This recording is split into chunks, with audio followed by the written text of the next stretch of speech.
کہتا ہے مصروف ہوں مگر دل نہیں مانتا۔ یہ وہ لمحہ ہوتا ہے جب عورت خود سے لڑنے لگتی ہے، بار بار اپنے جذبات کو غلط ثابت کرنے کی کوشش کرتی ہے۔ دل پوچھتا ہے کہ اگر محبت سچی ہے تو یہ بے توجہی کیوں ہے؟ اگر آپ یہ درد محسوس کر رہی ہیں تو رک جائیں، آپ وہمی نہیں، آپ کا دل آپ سے سچ کہہ رہا ہے۔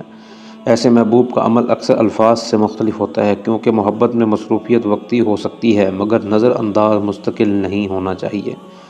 اور جب رابطہ، تسلسل اور احساس کم ہو جائے تو ذہن میں بے چینی اور دل اداسی اور روح تھکن میں مبتلا ہو جاتی ہے۔ اس حالت میں سب سے پہلے اپنی صحت کا خیال رکھیں۔ یاد رکھیں، ہر رویہ جادو یا بندش نہیں ہوتا، اکثر یہ ترجیحات کا فرق ہوتا ہے، اور آپ کا حق ہے کہ آپ کو وضاحت اور احترام ملے۔ روحانی طور پر دل کے سکون کے لیے ایک سادہ اور محفوظ وظیفہ اپنائیں۔ روز عشاء کی نماز کے بعد 11 مرتبہ درود شریف، 41 مرتبہ یا لطیف اور آخر میں دل کا حال اللہ کے سامنے رکھ دیں۔ یہ وظیفہ کسی کو قابو کرنے کے لیے نہیں بلکہ اپنے دل کو مضبوط اور فیصلے کو واضح کرنے کے لیے ہے۔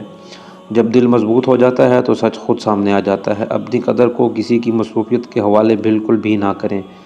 باوقار محبت ہے وہ ہوتی ہے جو سکون دیتی ہے، اور اگر آپ اس الجھن سے نکل کر نرمی، وضاحت اور درست رہنمائی چاہتی ہیں تو اعتماد کے ساتھ ہم سے بھی رابطہ قائم کیا جا سکتا ہے۔